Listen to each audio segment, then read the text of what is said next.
in this week's episode, what I'm going to do is outline whether or not you should stay or leave a relationship. A lot of people will come to me and they'll ask me in my one-to-one sessions, they'll say, okay, should I stay? Should I leave? I don't know what to do. Now, it's never that easy. You might think you know, and you'll come to me and then I'll give you a completely different perspective and you might change your mind. So usually people are really, really unsure. There is no real kind of yes or no answer to this. Sometimes some people come to me and they're just hoping that their partner cheats or does something extreme so that they can just end the relationship. They just don't know how they're feeling. So instead of telling you whether or not you should stay or leave, usually what I do with my clients is I ask them a set of questions. And in these set of questions, by answering these questions, they'll be able to understand whether or not this relationship is for them or is this not for them. Okay?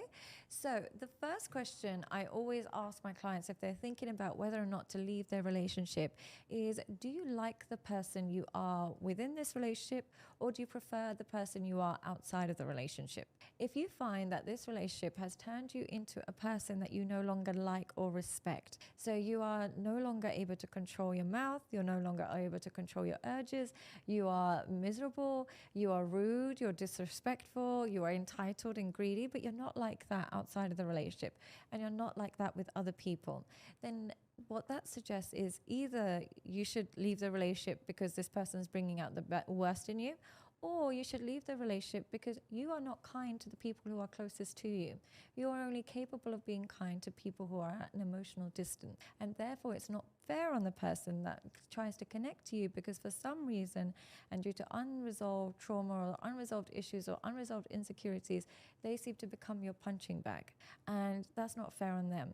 So either or is not a good sign. Whereas if you are somebody who is, very capable outside of the relationship, but when you're in this relationship, you make better decisions. You spend, better money. You don't spend your money waste it as much.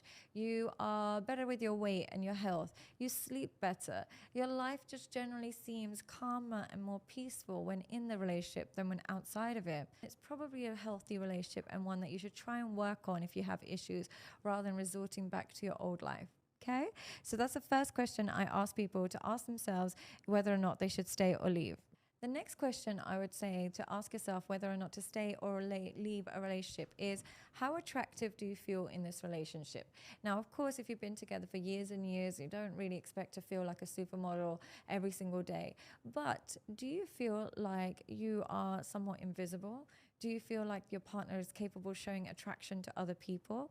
Do you feel like you have to beg for physical intimacy, either just affection or actual intimacy from your partner?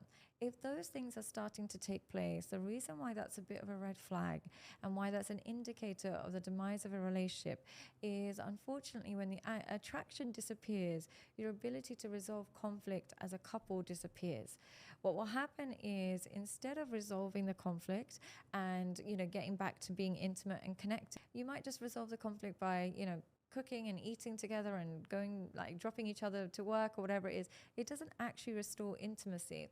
Of course, it's not the end of the world if that happens, but you might want to be mindful of this when deciding whether or not you should stay or leave. The next question I ask my clients when they are thinking about whether in staying in a relationship or ending it is, I ask them this very simple question. If this person stays exactly the same and potentially gets to 20% worse, would you be able to tolerate them? The answer is, actually, you know what, their baseline level of behavior is actually very good. And if they got 10 or 20% worse because of kids and because of stress or whatever it is, I could cope with that. It's not the end of the world. But if you're hanging in by a thread and you are barely with the person for who they are now, and if they even got a percentile worse, you don't know if you'd be able to handle it. Last thing you should be doing is cementing your commitment. I'll have couples that will start to get married, but before they're getting married, they're like, okay, I need him to change, endless stuff. And if they get any worse with this, I won't be able to do it, but we need to get married. No, don't make those decisions. Don't cement your foundation of your relationship when you couldn't tolerate them getting a minute worse, or you wouldn't tolerate them getting a single percentile worse.